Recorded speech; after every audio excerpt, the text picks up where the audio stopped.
Hello good morning दोस्तों। आपका YouTube channel climax तक में आपका स्वागत है। तो दोस्तों आज लेके आया हूँ आपके लिए भारतीय राज्य व्यवस्था जीएस शॉर्ट नोट्स में भारतीय राज्य व्यवस्था में संसद पार्ट 3 और सर्वोच्च न्यायालय। तो इसमें आज बात करेंगे दोस्तों। आइए चलते हैं अपने टॉपिक की तरफ। तो देखिए संसद है। तो संसद आप जानते हैं कि संसद अनुच्छेद 79 से 122 तक इसका प्रावधान है। संसद का जो 79 से लेकर 122 तक में पूरा विस्तार से इसका चर्चा है।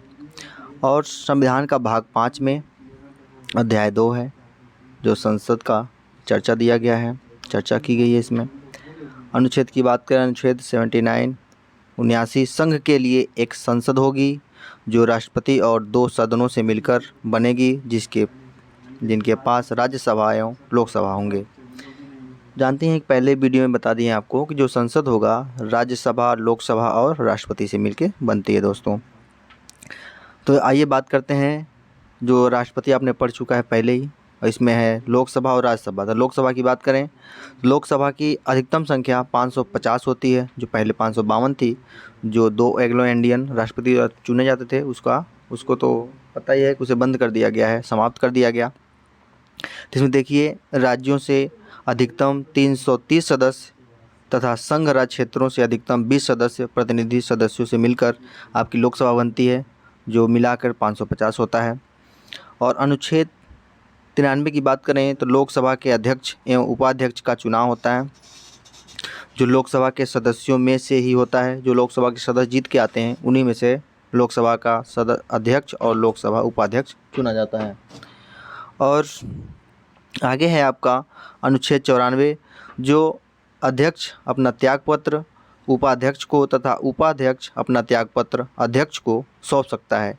यहाँ पे अध्यक्ष का मतलब, लोकसभा अध्यक्ष का मतलब स्पीकर होता है। और बहुमत से, अगला पॉइंट है आपका, बहुमत से पारित संकल्प द्वारा अध्यक्ष को हटाया जा सकता है। अगला पॉइंट है कि लोकसभा सचिव लोकसभा सदस्य अध्यक्ष के अंतर्गत कार्य करता है। और अगला है आपका कि सीटों का आवंटन की बात करें तो इसमें राज्यवार सीटों का आवंटन वर्ष 1971 की जनगणना के आधार पर हुआ था।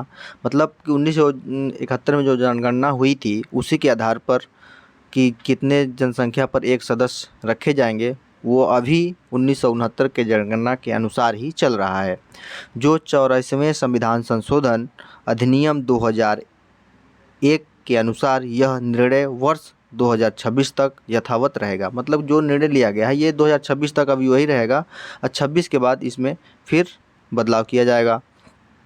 राज्यों की जनसंख्या के आधार पर सीटें आवंटित की जाएंगी, इसमें प्रावधान है। और अगला है कि नवनिर्वाचित लोकसभा का सामान्य सबसे वरिष्ठ सदस्य प्रोटेम स्पीकर होता है। जो प्रोटेम स्पीकर होता है यही जो लोकसभा में सदस्य जीत के आते हैं उनको शपथ दिलाता है, उसका वही काम होता है शपथ दिलाना, अस्थायी पद होता है। और जो सबसे वरिष्ठ नागरिक होगा, जो सबसे वरिष्ठ उसमें होगा, उसको ही प्रोटेम स्पीकर बनाया जाता है।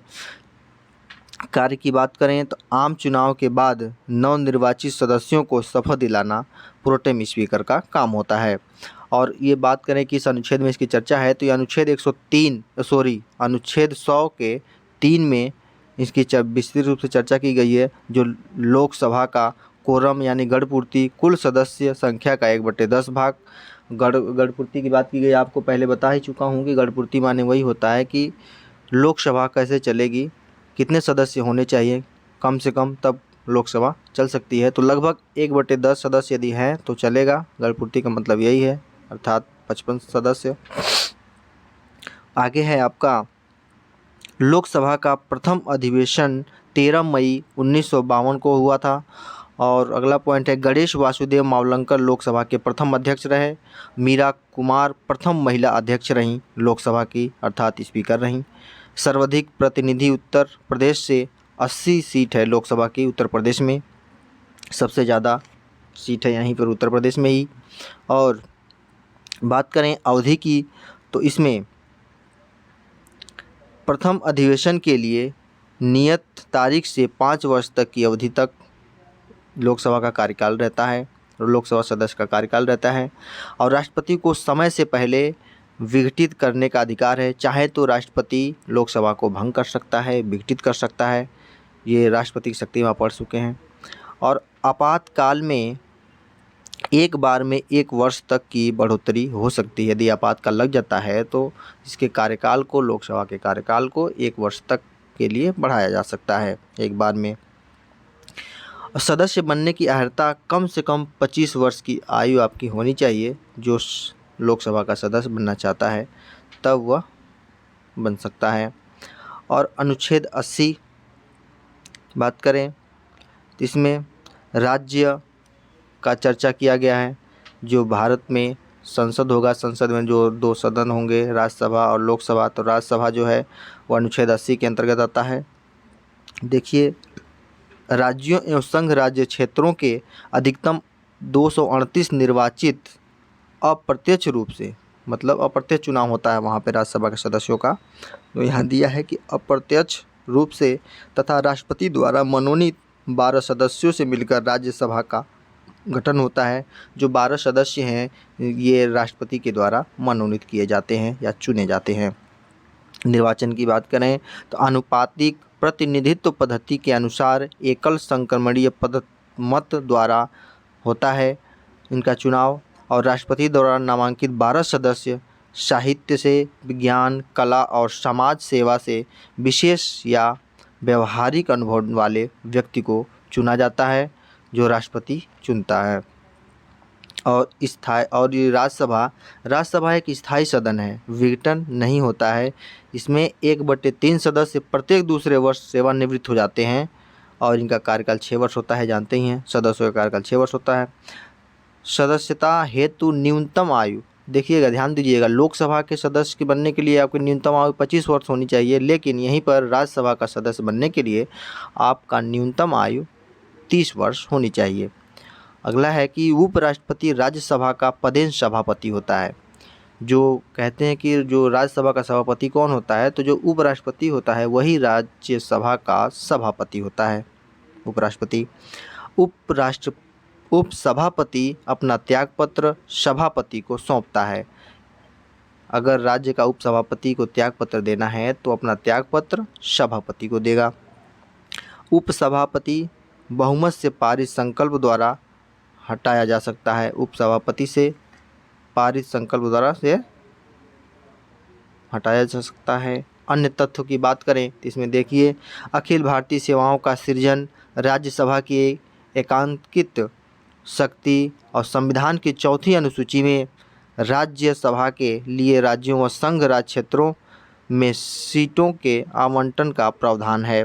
और अनुच्छेद 252 में कहा गया है कि 2 या 2 से अधिक राज्यों के विधानमंडलों द्वारा प्रस्ताव पारित कर संसद से राज्य सूची के विषय पर कानून निर्माण का अनुरोध होता है। देखिए, यहाँ पे कुछ महत्वपूर्ण पॉइंट दिए हैं जो परीक्षा के दृष्टि से बहुत ही इम्पोर्टेंट हैं। तो आइए एक एक पॉइंट देखते हैं। राज्यसभा के सदस्यों का कार्यकाल कितने वर्ष का होता है, तो आपने पढ़ा ही 6 वर्ष का होता है। कोई विधेयक धन विधेयक है या नहीं है, इसका निर्णय कौन लेता है, तो लोकसभा अध्यक्ष अर्थात स्पीकर। अगला है पॉइंट, संसद के दोनों सदनों के संयुक्त बैठक की अध्यक्षता कौन करता है, तो लोकसभा अध्यक्ष करता है। देखिए, ध्यान दीजिएगा यहाँ पे कि संयुक्त बैठक आहूत कौन कराता है, तो राष्ट्रपति, यानी कि बुलाता है उसे राष्ट्रपति, लेकिन उसकी अध्यक्षता लोकसभा अध्यक्ष करता है अर्थात स्पीकर। राज्यसभा का गठन कब हुआ था, तो राज्यसभा का गठन 3 अप्रैल 1952 को हुआ था। राज्यसभा की प्रथम बैठक 13 मई 1952 को हुई थी। अवशिष्ट विषयों पर कानून बना सकती है, तो संसद कानून बना सकती है। संसद का मतलब हुआ कि राज्यसभा, लोकसभा और राष्ट्रपति तीनों से मिलकर संसद बनती है। और अगला पॉइंट है आपका, धन विधेयक पुनः स्थापित किया जा सकता है, तो लोकसभा में पुनः स्थापित किया जा सकता है। अगला पॉइंट है, संसद के सदस्यों के विशेषाधिकार तथा उन्मुक्तियों को निर्धारित कौन करता है या किस अनुच्छेद के अंतर्गत होता है, तो अनुच्छेद है आपका 105, इसके अंतर्गत ये प्रावधान किया गया है। अगला पॉइंट है, संसद या विधानसभा के किसी सदस्य की सदस्यता तब समाप्त समझी जाती है जब वह बिना सदन को सूचित किए अनुपस्थित रहा। लगातार कितने दिन तक? अगर कोई भी सदस्य विधानसभा का 60 दिन तक बिना बताए सदन में नहीं आता है तो उसकी सदस्यता तब तक समाप्त समझी जाएगी, अगर 60 दिन ज़्यादा हो गया तो। अगला है पॉइंट आपका, भारत की सचिव निधि से धन निकालने के लिए पारित करना पड़ता है तो विनियोग विधेयक से आपका धन निकालने के लिए इसे पारित किया जाता है। अगला आपका इसी में टॉपिक है, इनको आपको पढ़ाएंगे कि सर्वोच्च न्यायालय के बाद आज हम शॉर्ट में चर्चा करेंगे, देखेंगे। सर्वोच्च न्यायालय की बात करें तो ये अनुच्छेद 124 से अनुच्छेद 147 तक इसका विस्तार से चर्चा किया गया है। संवैधानिक प्रावधान है इसमें सर्वोच्च न्यायालय के। और न्यायाधीशों की कुल संख्या की बात करें कि जब सर्वोच्च न्यायालय बना तो उस समय क्या थी और वर्तमान में इस समय कितनी संख्या है। तो प्रारंभ में दोस्तों इसमें 8 न्यायाधीश थे पूरा, मतलब एक मुख्य न्यायाधीश था और 7 अन्य न्यायाधीश थे, पूरा मिला के 8 न्यायाधीश थे। अब वर्तमान समय में यहाँ पर एक मुख्य न्यायाधीश और 33 अन्य न्यायाधीश हैं, जिनको पूरा मिला के इस समय सर्वोच्च न्यायालय में 34 मुख्य न्यायाधीश हैं। और गठन की बात करें तो ये 26 जनवरी 1950 को सर्वोच्च न्यायालय का गठन हुआ और उद्घाटन की तिथि 28 जनवरी 1950 को सर्वोच्च न्यायालय का उद्घाटन हुआ। और कुछ महत्वपूर्ण तथ्य हैं, जैसे दिया है कि खाद्य मिलावट निवारण अधिनियम 1954 लागू हुआ तो 1 जून 1955 से यह खाद्य मिलावट निवारण अधिनियम लागू हुआ, 1 जून 1955 से। अगला पॉइंट है आपका, घरेलू हिंसा से महिलाओं का संरक्षण अधिनियम 2005 कब लागू हुआ? तो ये आपका लागू हुआ 26 अक्टूबर 2006 से। अगला है कि अनुसूचित जाति और अनुसूचित जनजाति अत्याचार निवारण अधिनियम 1989 कब से लागू हुआ? तो ये हुआ आपका 30 जनवरी 1990 से। अगला है कि सर्वोच्च न्यायालय के न्यायाधीश पद की योग्यता, क्या क्या योग्यता होनी चाहिए? कुछ इंपॉर्टेंट पॉइंट्स हैं, आपको बता दें। वह पहले तो आपको पता है कि वह भारत का नागरिक हो और किसी उच्च न्यायालय का कम से कम 5 वर्ष तक न्यायाधीश रहा हो या उच्च न्यायालय या विभिन्न न्यायालयों से मिलकर 10 वर्ष तक अधिवक्ता रहा हो। मतलब या तो किसी उच्च न्यायालय का न्यायाधीश रहा हो या किसी न्यायालय में 10 साल तक वो अधिवक्ता के पद पे रहा हो। और अगला है कि राष्ट्रपति की राय में कानून का ज्ञाता हो, मतलब राष्ट्रपति के राय में वो कानून का ज्ञाता हो तो वो भारत का सर्वोच्च न्यायाधीश बन सकता है, सर्वोच्च न्यायालय का मुख्य न्यायाधीश बन सकता है। और सर्वोच्च न्यायालय के न्यायाधीश की सब बात करें तो देखिए, नियुक्ति की बात करें तो राष्ट्रपति द्वारा इसका कॉलेजियम की सिफारिश पर नियुक्ति होती है और इसे शपथ भी राष्ट्रपति दिलाते हैं। और सेवानिवृत्ति की बात करें तो ये 65 वर्ष की उम्र में इन्हें इस सेवा से निवृत्त हो जाते हैं। और त्यागपत्र की बात करें, पद त्याग की बात करें तो ये राष्ट्रपति को अपना त्यागपत्र दे सकते हैं, राष्ट्रपति को संबोधित कर सकते हैं। और आगे देखते हैं, दिया है, ये देखिए दिया है दोस्तों, राष्ट्रपति की उच्च न्यायालय की सलाह करने की शक्तियां जो हैं ये अनुच्छेद के अनुसार दिया है। तो आइए हम अब देखते हैं सर्वोच्च न्यायालय से संबंधित महत्वपूर्ण अनुच्छेद। तो अनुच्छेद 124 कहता है कि उच्चतम न्यायालय की स्थापना तथा गठन, इन सब के बारे में अनुच्छेद 124 में कहा गया है। अनुच्छेद 125 में न्यायाधीशों का वेतन इत्यादि, न्यायाधीशों को कितना वेतन मिलेगा, कितना दिया जाएगा, इन सब का प्रावधान अनुच्छेद 125 में दिया गया है। आगे है आपका कार्यकारी मुख्य न्यायाधीश की नियुक्ति, ये अनुच्छेद 126 में दिया गया है।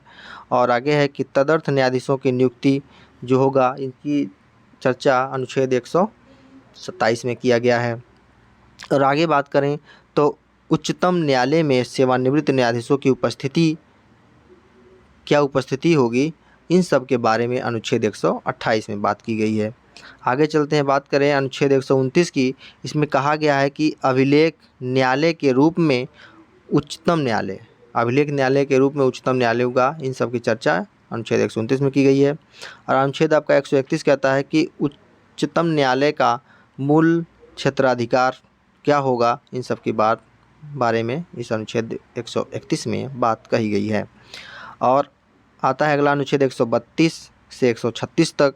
इसमें कहा गया है कि सर्वोच्च न्यायालय का अपीली क्षेत्राधिकार होगा, क्या क्या अधिकार होगा, कहाँ कहाँ तक वो नियम को अब देखेगी, किस किस विषय पे बात करेगी, इन सब की चर्चा विस्तृत रूप से अनुच्छेद 132 से 136 तक की गई है। और आगे है आपका अनुच्छेद 137। इसमें कहा गया है कि उच्चतम न्यायालय द्वारा पुनर्विलोकन की बात कही गई है। अगला आपका आता है सर्वोच्च न्यायालय द्वारा अनुच्छेद 141। इसमें कहा गया है कि सर्वोच्च न्यायालय द्वारा घोषित विधि भारत के सभी न्यायालयों पर आबद्ध कर होगा।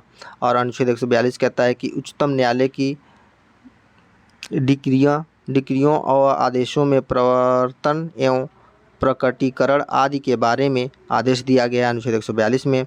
और अगला अनुच्छेद आता है आपका 143। इसमें कहा गया राष्ट्रपति की उच्चतम न्यायालय से सलाह की शक्ति दी गई है कि राष्ट्रपति उच्चतम न्यायालय से सलाह ले सकता है। सबके बारे में चर्चा की गई, देख रहे हैं आप चार्ट के माध्यम से।